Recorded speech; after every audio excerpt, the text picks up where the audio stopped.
This conference will now be recorded.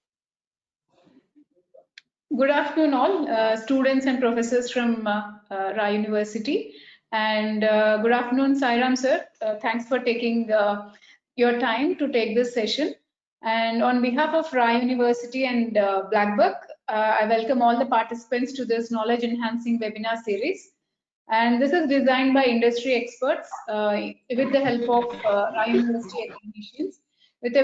All these industry experts and the academicians have a vast experience, and the speakers who are going to speak to you as part of this series, they can provide knowledge enhancement and add value to all of you participants during this period of lockdown.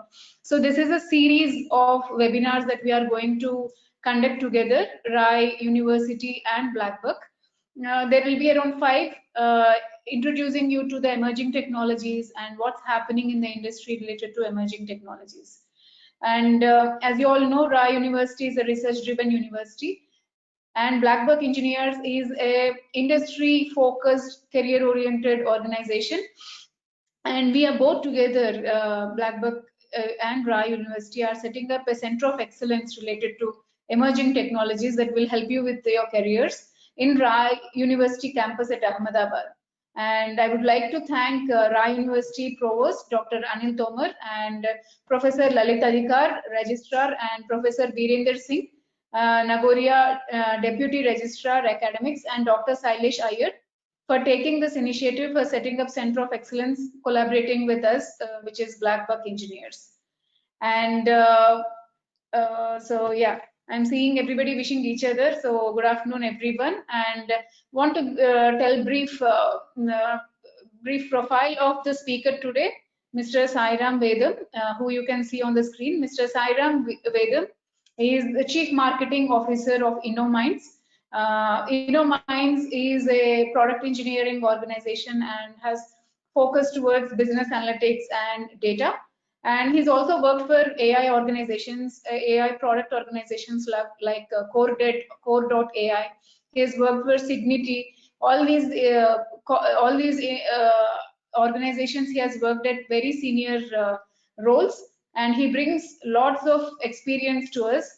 Thankful so much that he is today with us. And he's also very active in startup environments. He's active with the academia. So he works as he goes as a speaker to number of colleges, and he also teaches on behalf of Blackbuck to executive MBAs who are of very senior profiles. He teaches to them. So thank you very much today, Sairam, to be here with us. Looking forward for your session and inputs into what's happening related to artificial intelligence in the industry. Over to you. Thank you so much. Sure. Thank you. Am I audible? Yes, sir. Yes, you are audible. Right. Okay. And I think in the age of pandemic, instead of saying hi, I will say namaste to all of you. All right. Okay. Let me, Anuradha, just confirm me. Are you guys seeing the screen? No, sir. Okay. Now? No, sir. No, sir. Okay. How about now? You should see now. Yeah. Yes, sir. Yes, sir. Okay. All right. Thank you very much at this moment, first of all, for all of you, for Blackbucks and for Rai University for inviting me and to be here. And it's my pleasure to spend this afternoon with all of you, and hopefully I will add a little bit of value and whatever little that I could share in terms of the industry insights that we all learn every single day working. What I am not going to cover here is I will not be covering definitions of artificial intelligence, neural networks and stuff like that. I'll try to give some, deeper insights into different aspects of artificial intelligence. I'm assuming that each of you know what is AI, because technical definitions of that will have to take another day. But more importantly, how artificial intelligence as such is reshaping humanity, business and everything, and in the process, as students and as academia, what is it that you could take away and where is that you could focus, right? So that's what I'm going to speak, right?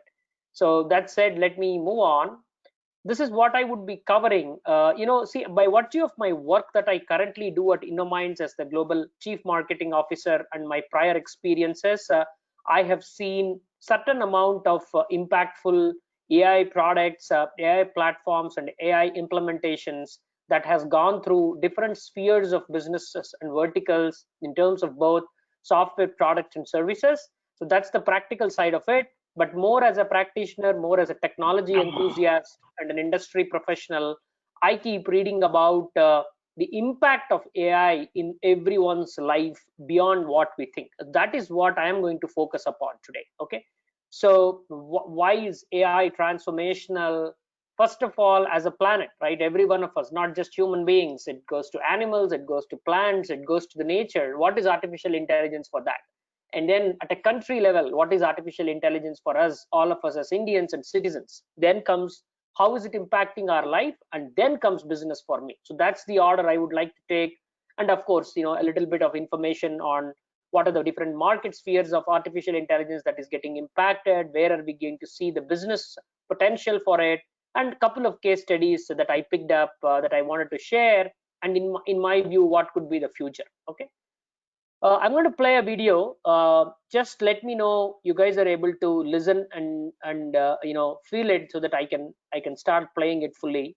I don't see a way of bifurcating scientific research. So, are you able to see and hear that out? Can someone confirm? Yes, sir. Yes. Okay. So this is a video about no less than the great person that I admire, Bill Gates, speaking about why research about AI has to be open, and why countries and companies have to collaborate to bring the benefits of artificial intelligence. This is unlike any other technologies, right? This has to be a lot more open. So let's listen out to this, right? AI, which you publish almost all of the work you do, I don't see a way that you can sort of say, okay, these countries are publishing to each other and these other countries are publishing to each other. Biology, energy, AI, it just doesn't work like that. The idea, the US has thrived intellectually by being at the R&D level a very open country. And that has been to the benefit of the US in terms of things like pharmaceutical companies or software technology companies. And you can't, just carry around little notes to each other. Hey, don't give this to somebody whose grandmother was Chinese. It doesn't work. Surely that is an attitude that is, you may well be saying the correct thing from the point of view of the world economy, from the point of view of efficiency, but there is quite a lot of evidence that some people are prepared to take that on. You wouldn't have trade wars if people were rational. Well, it'd be interesting to have somebody draw out their bifurcation and try to explain, I'll describe a person to them. I'll describe, Australia, Japan. What side are they saying? Which is the open science side? Who's going to go and close all their publishing down and require that only a small set of people have access to that?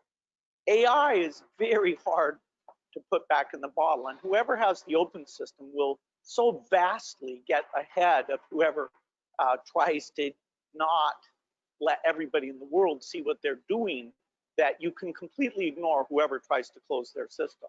Subject, what's your estimation of who's ahead in different parts of AI? Are you one of those people who think that this is an area where China seems to lead the US in some bits? Like, even that's kind of a silly thing in my view in terms of what does it mean? I mean, I spent last night 3 hours at the Microsoft Research Lab in Beijing, which is across the street from Tsinghua University.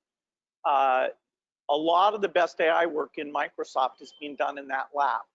They publish papers about the work they do. What is that? Is that Chinese AI? Is that American AI? We gladly pay their salaries, but if we didn't have that publishing approach, those people would go and work somewhere else. And so the world is at a certain state of the art in terms of AI. The companies that fund that in a strong leadership way include Google and Microsoft. But even at universities, they're not far behind whatever the latest commercial funded R&D Maybe stuff. rephrase it then. Regardless of who's funding it, I accept both American companies. Is there any kind of approximation about which areas you think China is ahead in, which areas you think Europe is ahead in, which areas you think America is ahead in? You know, almost every one of those papers is going to have some Chinese names on it and some European names and some American names on it. Even the stuff that comes out of we have a big lab in Cambridge in the UK, and God forbid there's, you know, Asian people in that lab. It's incredible how these people are mixing up and working with each other. You know, who allowed this to happen? Right. So let's. I don't see a way of bifurcating. Yeah. The reason before I start off, let me just ask one more time. Were you all able to see and hear the video? Can someone say yes? Yeah, Yes, the sir. voice is breaking. Yeah, we can able to hear your voice, but breaking. Okay. I mean, I'm asking about the video. Were you guys able to see that at all? Yes, sir. we were able. Okay, sounds good. You can go on mute. I will start the talk. Yeah. So can you just please mute yourself? The reason I said that was, if you actually see that video, Mr. Gates was endorsing the fact that AI is not anyone's property, right? Artificial intelligence has to be open.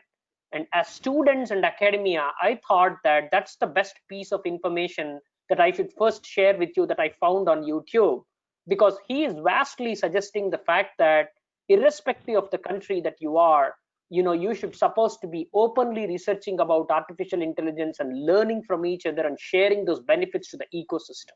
As future leaders and as future professors and as future practitioners of artificial intelligence, as students, I want you to encourage that, be open about your research, right?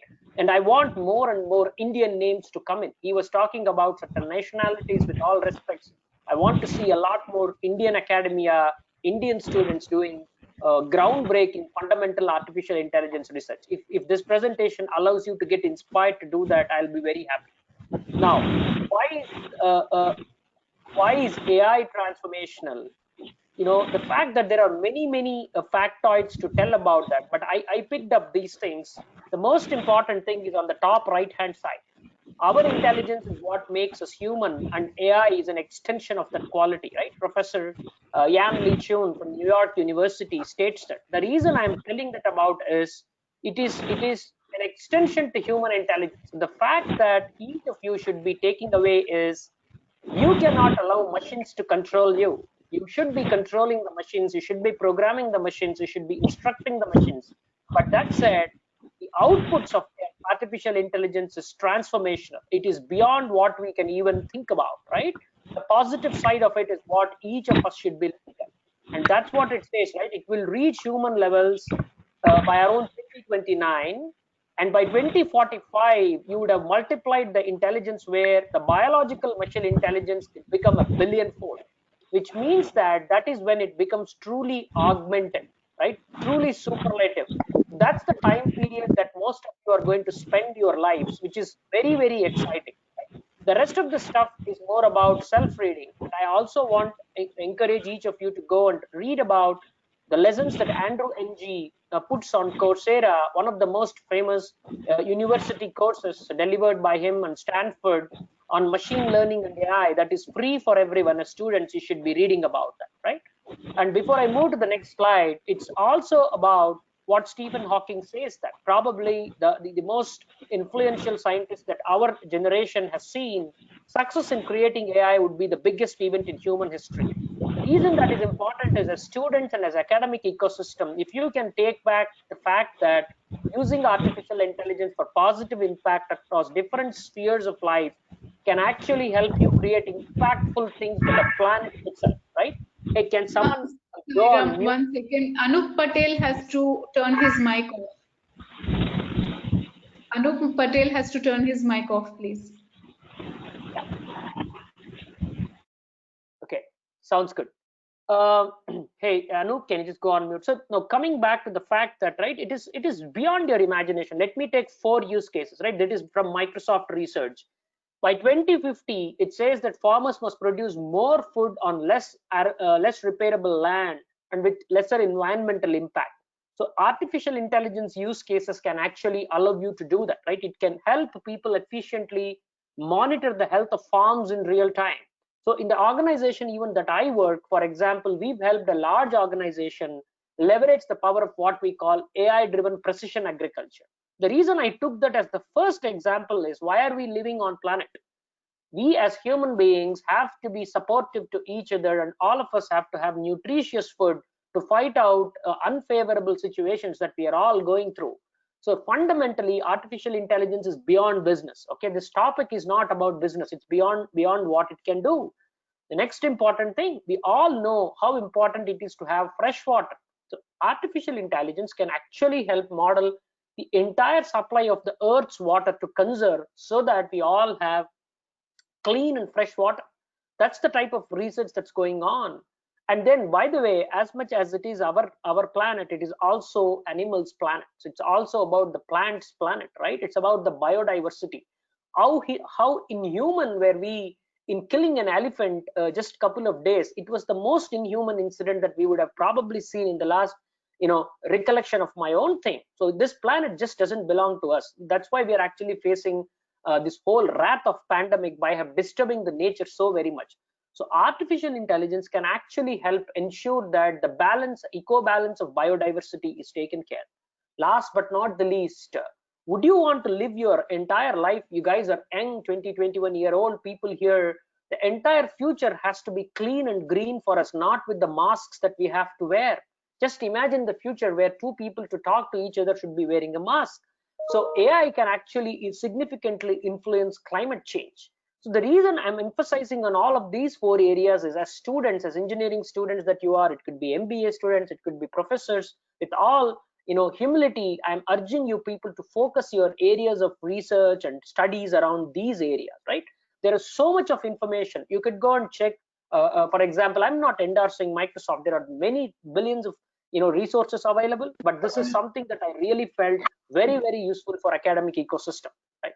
Now, are we left out in this race? How many of you guys know the fact that the Indian government has actually launched the Government of India's AI portal, I believe just last week? This is as latest as it could get.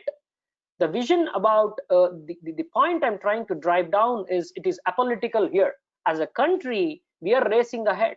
So going forward, countries will have this whole vision of how they can actually tap into artificial intelligence, because it's going to become an integral part of life, whether it is about the ecosystem that I spoke about just a while ago, or all the way from agriculture to climate change. It's about population, it's about health monitoring, it's about payment inclusion systems, it's about digital inclusion. Every sphere of life that you would touch, you would have artificial intelligence imbibed into that, which means that the governments have to be progressive well enough to create infrastructure, computing infrastructure, resources, and then modern computing, so that artificial intelligence is leveraged in every sphere of life, right? And unfortunately, we are doing very good in terms of doing that, so that as a country's competitive index, as a country's intellectual index, in terms of using artificial intelligence for the betterment of our own lives, we are no way inferior to any other nation. And you guys should be very proud you're living in this age where opportunities are innumerable, right? Now let's get on to the topic. I want you guys to introspect to each other. When was the last time you wrote a letter? I'm very sure 95% of the audience would say no, because you would probably have not even seen a generation where you wrote a letter.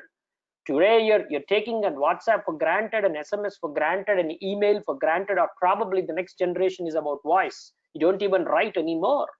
When was the last time you visited a bank for any transaction? Just imagine, the technology today, the amount of intelligence today payment platforms are bringing in, so that you can seamlessly ensure that you work and then digital inclusion happens.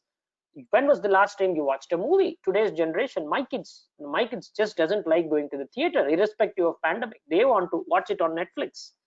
Purchasing a book is gone, or probably you want to purchase a book, the systems are recommending what books you need to purchase, what books you need to read, and what could be the next page that you probably would be interested in, and it will actually open the page automatically where you last left, or probably you go back to the movie you were playing, it will come back to the scene that you last watched, right? So now, why am I telling all of these examples? And when were you the last time that you stepped out of your home? There is so much of pervasiveness, there is so much of intrusion. In a way, the technology has come in, but the positive way to look at it is you don't need to go to a doctor today for 60% of your ailments if you can properly use technology and leverage about it, which means that as students, as academic ecosystem, each of the points that I touch based here are opportunities. I want you guys to build the next WhatsApp, right? The next Paytm, the next Netflix, the next Amazon, autonomous cars. And then I want the next generation artificial intelligence powered telemedicine systems to be developed in colleges. That's how the impact of artificial intelligence can be taken down to masses, and then you can probably create a digital life without stepping out of your houses for many times, because artificial intelligence allows you to be predictive, it allows you to be descriptive, it also allows you to be suggestive, right? In my opinion, AI technologies have to be assistive, right? They are just not artificial, they got to be assistive for you to truly leverage the impact of it, right? That's what I wanted to leave as the first part of the presentation. Now let's just get into what's actually happening from an AI, from a business standpoint, right? So business is a widely used word. What do you call as a business? Any company, any commerce, whether it is a B2B company, whether it's a B2C company, whether it's a software company, a manufacturing company, a retail company, supply chain company, all of them today have the onus of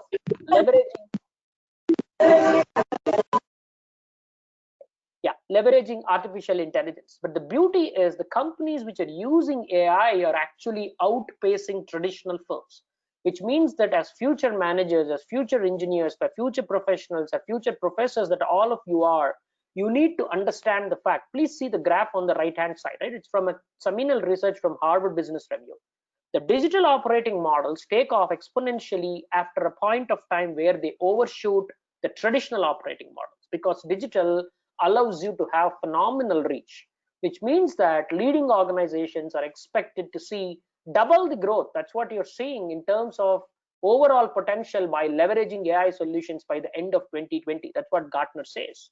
So which means, as the third bullet says on the left hand side, the age of AI is being guided by emergence of new kinds of firms. That's why if you go back to the slide that I showed here, you can probably figure out 10 companies each that have revolutionized the aspects of life that I showed about.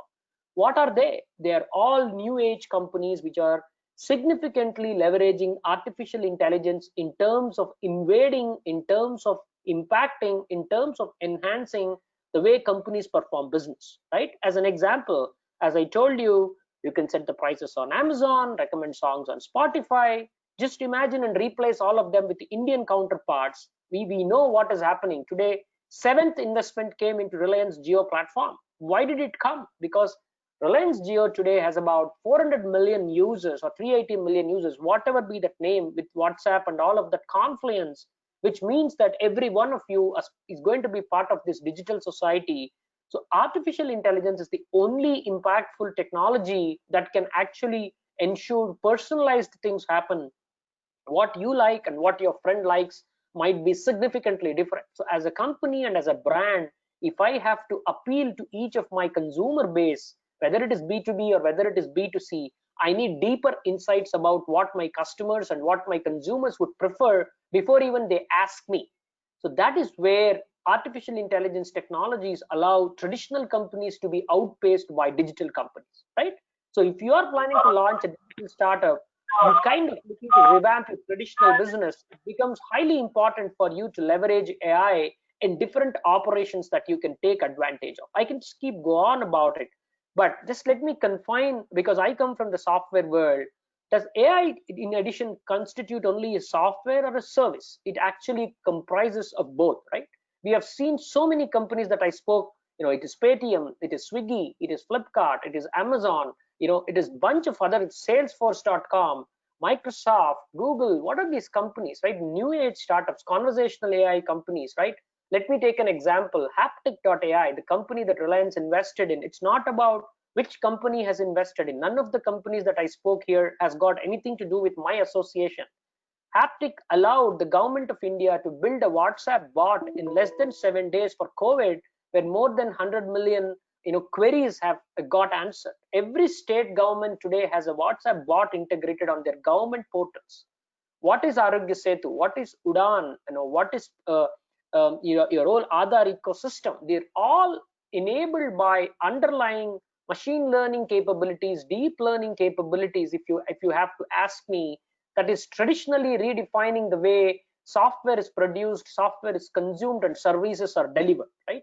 Today, largest of the large banks, government organizations, they're using for predictive farming. They're able to tell, what did we do with Nisarga? What did we do with West Bengal's cyclone? We definitely saved thousands of lives. Physical property just cannot be saved because there is no way a human being can stop a cyclone, but we can prevent the damage. And where do you think that prevention is coming from?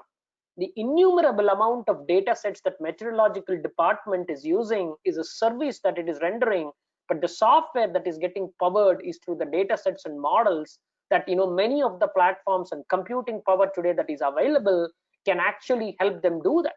So if you transpose these examples that I gave into a business landscape, if you see that, right, a number of AI companies that plan to sell pure play software products are actually bringing those capabilities in-house and thus also booking those associated costs, right? Last but not the least, all of this is possible because significant amount of cloud computing infrastructure is available, right? If I have to compute huge data set, if I have to do a large weather modeling, if I have to look at many variants of virus that is swept into before arrival, it could be a predictive way of telling how much of the spread could be done.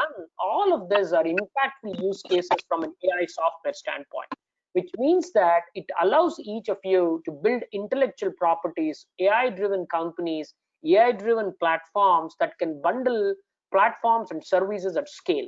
Right? Now let's look at some why is it so very big. Irrespective of pandemic now and pandemic going away, right? These are McKinsey estimates that will stand true in my view, right? It says that it has a potential of creating business value of 3.5 trillion to 5.5 trillion across 9 business functions in 19 industries. That's huge. While media tries to highlight that, oh, AI might come and knock away a few jobs, I want you to tell that that is not the truth. Every revolution that humanity has seen has created more jobs than what it destroyed, right? I was telling about the same example in yesterday's another class that I was taking about the impact. For example, when the steam engine was introduced by James Watt, people thought that the work that manual labor were doing will all go away and people will not have jobs. But what did steam engine do? Steam engine connected 2 different places and allowed goods to be transported much efficiently than what mankind was doing at that point of time. Henry Ford, when they launched the automobile, revolutionized the way people would reach from place A to place B. So all of this, while they might have temporarily impacted the existent manual jobs that someone were doing, it allowed the same human being to do 10 times more productive stuff so that new skills, new jobs, new functions evolved and arrived. Now, if you come back to this example, that's precisely why I put this chart, right? Right from agriculture, which I spoke about, to any segment of industry that you're seeing, healthcare systems and services, advanced electronics and semiconductors, right? So the amount of processing power today I have on my OnePlus phone is probably more than a server that I might have had, which allows you to build models to do efficient computing and arrive at very interesting situations that you can handle for very advanced research. So that's why we're talking about trillions of dollars of value and 40% of the overall potential impact from all analytics techniques. If you go back, this is fundamental analytics techniques that your math and statistics teaches, and that's what at advanced level the AI and ML algorithms actually leverage. So it's very important for us to understand the fact that the more the number of models that we have, the more computing that we can do, the more precision with which we can arrive at decisions. By the way, it's just not about big data, it's also about small data with more precision.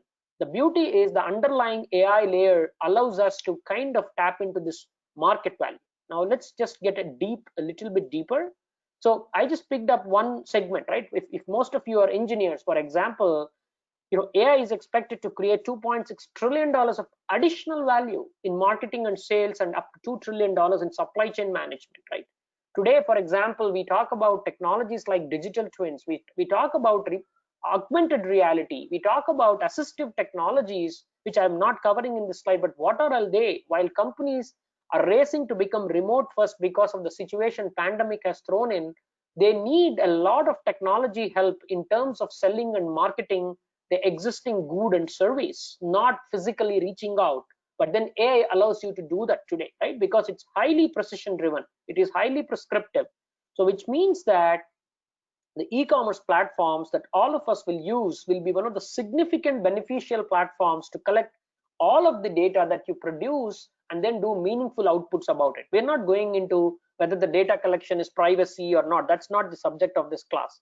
The point I'm trying to highlight here is the study cites that the frequent digital interaction between businesses and customers generate larger data sets that AI techniques can rely on to do complete analysis, which means you engineers, you MBA students and professors have all the onus, and you have more power with you than anyone else, because you still are doing fundamental research. You still are doing math and science even before you enter the corporate world. So I want each of you to look at this as an impactful situation to apply the principles of research that I'm just trying to give some examples here, because every facet of a corporate has positive impact coming in, right? This is again from McKinsey research. One more example, right? Customer service management. So in the last 2 months, right, for example, I lost my Tata Sky connection 3 times. So I was able to go to Tata Sky portal, and then my entire complaint resolution happened in WhatsApp, right? What is that for me? That is customer service management at the next level. I didn't talk to anyone on the phone. And after my second complaint, when I go to the third one, they're already telling me that you probably have had this problem due to ABC situation the previous 2 times, and hence this might be avoided the next time. Predictive maintenance. Today, elevator companies are able to send you back an SMS telling that your elevator is due for maintenance. It's the simplest use case I'm trying to tell you, because every one of us living in apartments and flats, imagine elevator stops in the middle of the night and you got to go down irrespective of the age that you are. Just imagine if you're living in 20th floor. But today, predictive maintenance is something that companies are able to use and come back and tell that your car is due to service, and probably your engine is due to service. It's just not manual. It is because of a lot of synthetic data monitoring that is happening, a lot of data exchange that is happening, which means that you will be, as marketers and as sales guys and after service technicians and after customer service managers, you would be able to more closely work with your customer preferences and telling them that, this is what is due for you. It's about companies in insurance segment drawing out premiums based on your habits, based on your driving patterns, based on your alcohol consumption, though that I don't have that on the slide. I'm just trying to, every sphere of business that gets impacted can actually be managed efficiently by software that is getting powered by AI without even our knowledge. You go to Google, you see what I'm talking about. You guys know better than me. Your search patterns are analyzed. Google Mail is a biggest example of what AI can do. Your emails are cluttered, they're organized. It actually tells you what next to respond. It is also telling you when was the last time that you did respond to that email based on the sentences that you used, the auto type correction that it tells you. There's innumerable number of examples. If you transport all of that to the functional areas that I'm talking about here, right? There are companies today which just run on a $10 WhatsApp, $10 bot as a service that has avoided them to have a 5-member, sales and marketing teams, because a chatbot can actually converse and draw as much information as a human would do. But the point here is, after that, you have a human being intelligently able to take that information and pinpointedly market or sell to someone.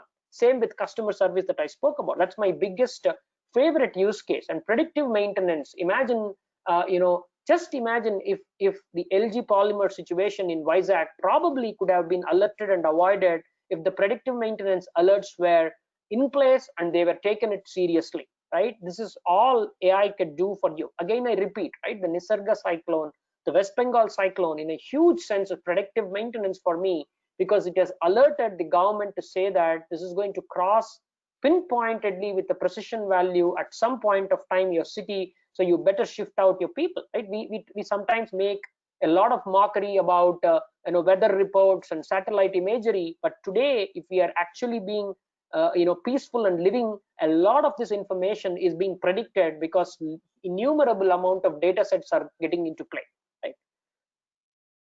Now, how many of you recollect what happened a week ago? Human history witnessed a very, very big incident in the midst of this pandemic, right? A private satellite reached the outer space. I don't take sides on any leader, but I have huge respect to some of these innovators that I am speaking about, just to inspire you, right? See what's Elon Musk doing. Every company that he has launched today is completely disrupting existing market leaders just by leveraging the power of intelligence and leveraging the power of digital, right? So we are able to offer a low, if you read the Elon Musk autobiography or whatever, the vision with which he started SpaceX is unbelievably true. What NASA was spending at billions of dollars, he's achieved with a fraction of that cost. But again, so much of data, so much of computing, so much of intelligence leveraging went into it. You are talking about reaching an extraterrestrial planet. You're talking about living in a planet probably in some time where the foundation is being laid.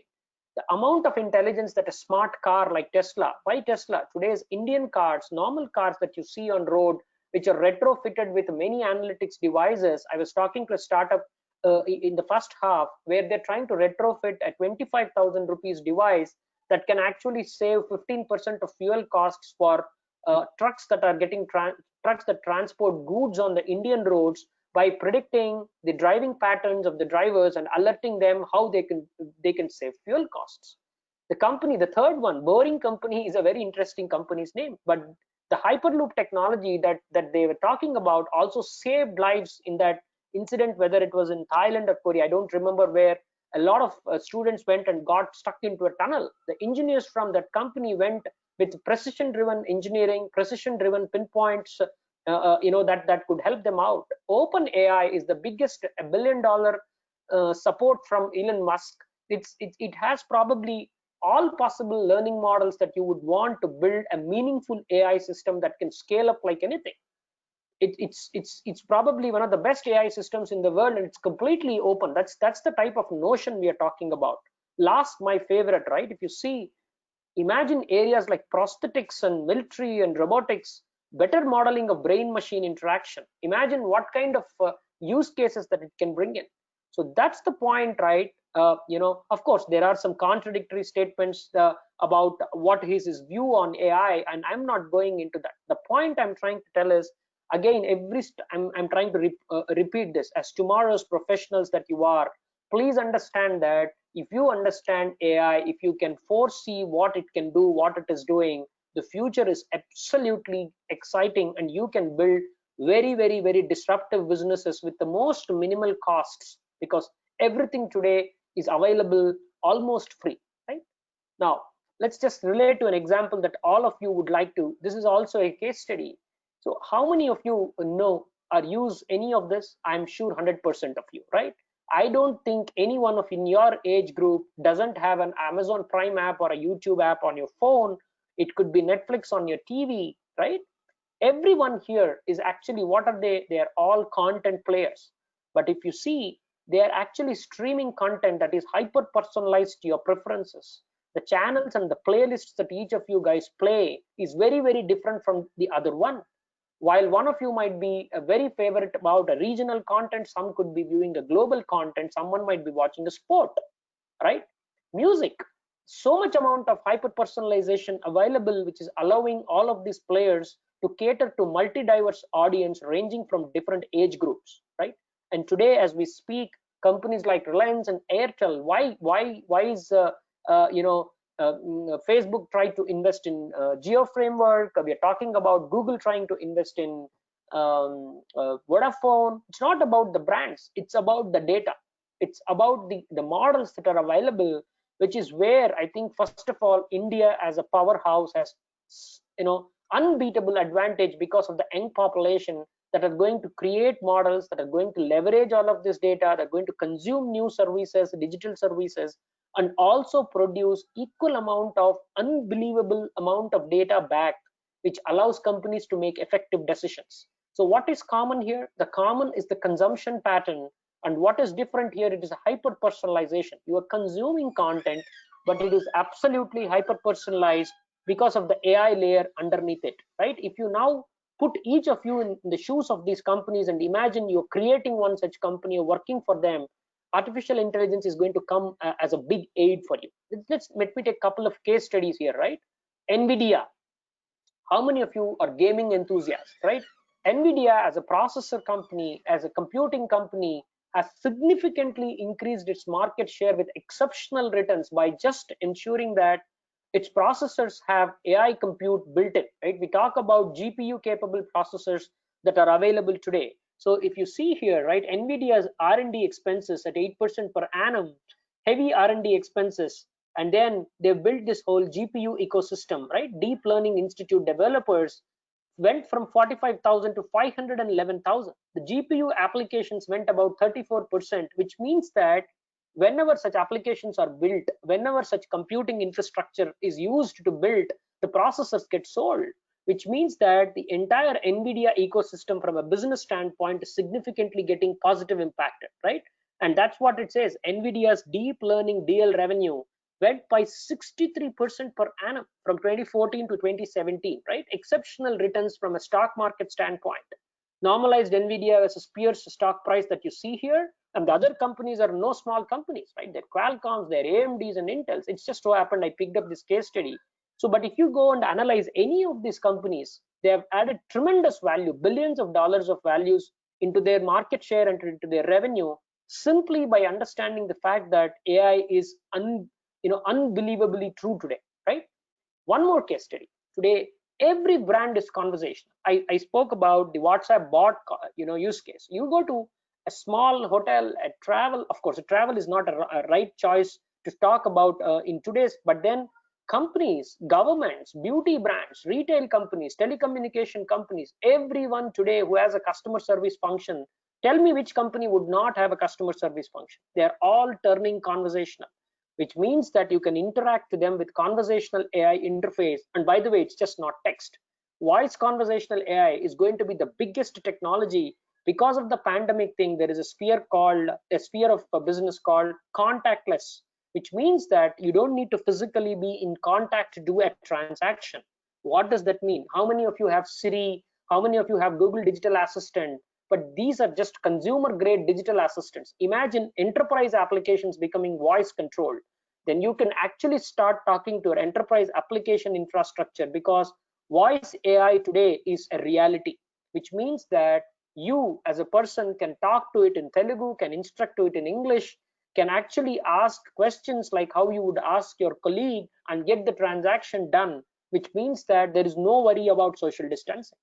So every sphere of industry today, by being conversational, whether it is conversation by text, whether it is conversation by voice, you're phenomenally relooking the way businesses can get done. And how is it possible? With just three things. AI as a layer, allowing preferences to be understood because models are being built. Machine learning allows that to be happened as a reality from an engineering standpoint. Different varieties of machine learning models and neural networks that come into play. We're not doing about that course here. The third thing is this is all hyper personalized because I can understand the preferences and give it back. And no UI is the new UI, because with voice, I'm talking to you, you're talking to your friend, and that's probably is the most authentic way to converse. So it's not even text, which means you don't even touch your screen anymore, right? That's where we are heading now, which makes me a sort of come back. What is the future of AI companies, right? The future of AI companies is very, very, very different, right? The AI enabled future, first of all, as I told you, right, AI should be assistive. That means an organization should be AI enhanced organization. I should be able to predict what should be the score line of a Rai University student to allow him into a particular discipline, after the entrance or before the entrance. I should be able to model my best performing students so that I clone them and then help improve the guys with lower scores, because technology has to improve. It's not about only for the best. So an AI enhanced university will be highly sophisticated in terms of using that technology for its efficiency. Autonomous everything, right? It's just not about autonomous cars. Look at the word autonomy, right? We all as human beings strive for autonomy. Now just see what has happened to us. A small virus has completely destroyed our autonomy, where you cannot move out of your residential areas, right? You're curtailed of your autonomy. But just imagine autonomous everything. That means that the amount of data into play, the amount of intelligence into play allows autonomous everything to be a reality. Today, drones, for example, we would have seen innumerable number of pictures of the cities when everyone were locked down. Drones went ahead and captured how the cities looked like. That's autonomous. So drones can do numerous use cases on the positive side. Let's not go into what drones can do if they fall into wrong hands, right? Pervasive knowledge. Knowledge is all over the place. Today, the last 45 minutes, I shared you little bit of whatever I know, but I learned more for preparing to this class by reading those videos, by looking at what some of those industry leaders are talking about. Finally, where does all this lead to? It leads to human experience getting significantly enhanced. So that is what I'm trying to tell you. Today, we are taking this whole thing for granted because the 4G rollout is so pervasive now, and we're talking about 5G, where I can play a video streaming to 100 of you, 200 of you, 300 of you without it getting stopped even for a microsecond. Probably even 3 years down the line or 2 years back, it was not possible. But imagine 3 years down the line. We're talking about video-enabled precision surgeries that can happen so that the best of the physicians, the best of the surgical equipment available doctors can guide the people with not having that, but just you just have a smartphone, you just have a tablet, you just have a computing device, and you have a 5G backbone built. You're actually talking about high precision video. We're talking about a precision video that can predictively model the yield of a crop. What else you need? These are human experiences. Now coming back to business side, I said voice conversational AI. You can talk to brands just like you talk to humans. You can talk to enterprise applications just like you talk and ask. If you go to your Siri and tell me today's weather, it's going to tell you. But imagine you can do the same conversation with your SAP system, with your Salesforce system, with your enterprise applications, and ask questions to it as if you would ask a human being with it. That's the type of future that we are looking at, right? Most importantly, we also need to understand that while all of this is true, there is a concept called ethics of AI. We need to be very, very careful in terms of not crossing that limit, because AI on the other side is equally dangerous. But as responsible professionals that you are, I would want you to look at AI for positive use cases, because we all have to live in a better world, right? The scaling is definitely not imagined but then over the period of time, as the technology efficacy is improving, that's what is written here, the qualities make AIs become a transformative services business, which means that the scaling of the markets, the scaling of businesses is unimaginably true. That is why we are seeing the power of the millions of users that we are, resulting into billions of dollars of investments that are coming into the Indian companies, which will be radically using AI than what even companies have used so far. But I would like to go back to my first slide where Bill Gates said that, right? The research that you do, the computing models that you leverage, the use cases that you're looking at has to be open, so that the benefit of AI is passed on from one chain to the other. Now, let's just take a moment, right? Let's watch this video. Is it all about business? No. As I started, AI for planet, AI is for humanity. Let's see in the current context what it can do for you. Real-time data can play an important role to public health. Hi, my name is John Brownstein. I'm the Chief Innovation Officer at Boston Children's Hospital and a professor at Harvard Medical School. AI and machine learning are directly applicable to the surveillance and monitoring and response to coronavirus. There's huge amounts of information of people talking about cases, reporting on events. If we can start to mine that information with new AI tools, we can actually get important signals of things happening in populations that would be important from a response perspective. that information in itself can be incredibly valuable for the WHO, for public health agencies like the CDC, as they try to really get a grip on how this outbreak is evolving. There's a whole world of information that we can get from mining these sort of unconventional sources, Twitter data, Facebook information, online blogs and chat rooms, Google search query data, broad range of the ways in which people connect with the internet. So what we call is their digital breadcrumbs, right? Like the ways in which people interact with their apps and their websites, leave small amounts of traces. We think a portion of those traces are actually health related, and they can really help give us insights into important disease events like emerging infectious diseases. Being able to identify someone that's saying they have a fever, like an illness, versus saying they have Bieber fever. And AI has an important role to actually understand the sort of population view. This becomes important as people start to think about whether they might want to self-quarantine, or, for instance, if an eventual vaccine comes out, what the population response will be. So when we look at coronavirus, the amount of government sharing of information has been amazing, but also what we're seeing through sort of online channels and the population sharing information has been unlike anything we've ever seen. Right. So the reason I thought I will put this video at the end is, just imagine what all of us are going through, right? One of the most suggested prescriptions for the problem to be solved here is AI, which means that you have so many opportunities. Your engineering projects that you could be working upon could be modeling on these data sets that are available now. Countries, Arogya Setu app has been open sourced. Go and look at it. What is that you can build on top of that, right? Coronavirus data sets that people have collected, pandemic origination indexes. People are talking about the second wave and the third wave, or people are also talking about a new virus that has come in today. I'm not scaring, right? But can they be arrested? Can they be prevented? The answer is, that is what, as engineering students, as MBA students, as academic professionals that you are, should be taking part and figuring out, leveraging collective intellectual power that you have, so that we all have a better nature and a better society to live in, so that first of all we become healthy, then become wealthy, right? And that is what AI can do for all of us. Last time data can play an important role. And is it all about serious stuff? No, AI can also make very, very funny things. Just like, take a look at one cartoon that I want to talk about. Right on the left hand side, I asked our smart speaker if it was eavesdropping on our conversation, and it called me a lazy bum who can't even do the dishwasher correctly, right? The other person is saying it sounds like it's using machine learning too. So these are some of the funny things that can happen because you are allowing a machine to totally take control of what you do. So I would sincerely suggest that understand it as a technology, understand it as a set of mathematical models, and then be prepared to leverage its power so that you can be better at what you do rather than allowing it to control you, right? So let me sort of stop here. This is what I wanted to share with you people.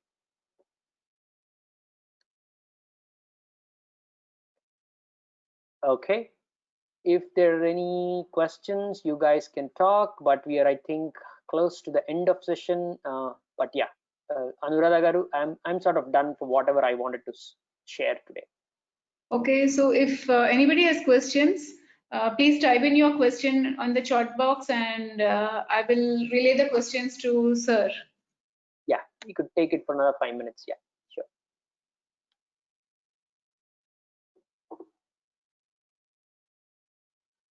Meanwhile, Sairam, I wanted to mention that a lot of comments already in the chat box. People liked it so much, and so many has given such good feedback about it. Just wanted to mention. Thank you. I truly appreciate the positive feedback. Yeah, there's so many. I see a question. Is Dr. Amit Kashyap. There are so many threats, challenges, and opportunities posed by AI. What is your take in present time of pandemic, cybercrime hike in filing cases? What's your take in present time? Okay, all right. So let me just answer this, right? So I think I tried a little bit of that. The point with AI is it is one of the foremost technologies to rely upon fraud detection and anomaly detection, right? So the amount of data that you have at your disposal today allows people to predict behaviors. That's why you get these SMSs on the positive side telling that you're bound to have a cyber crime, hence don't get into Snoop, don't get into email chains and etc. On the back end, enterprises are leveraging AI to also being very predictive so that cyber threats can be stopped. While it always happens that the reporting happens on when a transaction fails or when a transaction leaks. There are equal amount of millions of transactions, malicious transactions that get thwarted by having AI driven technologies in play. So we need to look at it positively, and cyber crimes will happen. That said, modern technologies, the fraction of crimes that you're seeing is one side, but the amount of transactions that were prevented, illegal transactions, will be in hundreds and thousands because of AI technologies in play.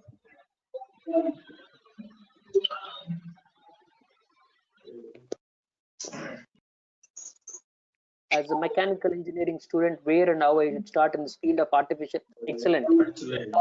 I think that's my favorite question, though I have not studied mechanical engineering. Mechanical engineering today, if you see the Elon Musk's flight, about prosthetics, it's about robotic arms, extreme amount of practical AI implementations in smart manufacturing, predictive maintenance that I spoke about. These are all technologies where engineering heavy organizations use AI because of the data that is available, which means it also leads to smart manufacturing. So as a mechanical engineering students, and probably the extensions could be subjects like mechatronics, you have actually more qualification than anyone else to. Don't look at AI as science. AI is math. So look at the data at your disposal, look at the models that you have, look at the computing power that you have today, and apply this, and then probably draw required insights so that you can go and do efficient making. Okay.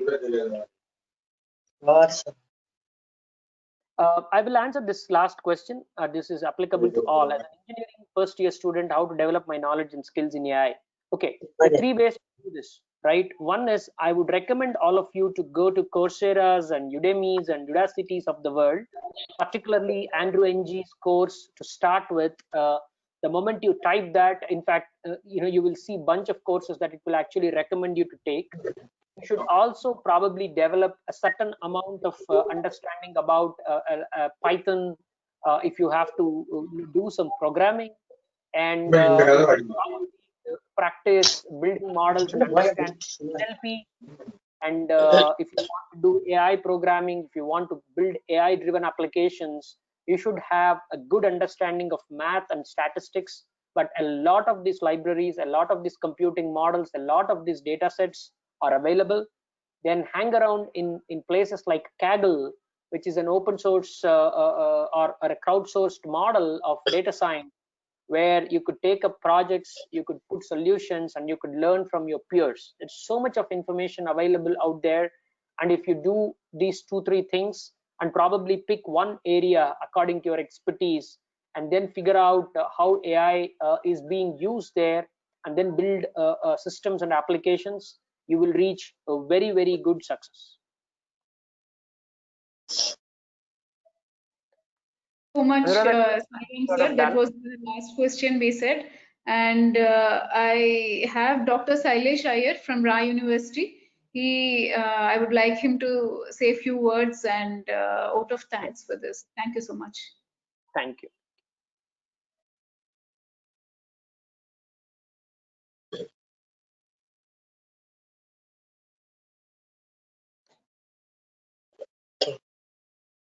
Dr. Sailesh.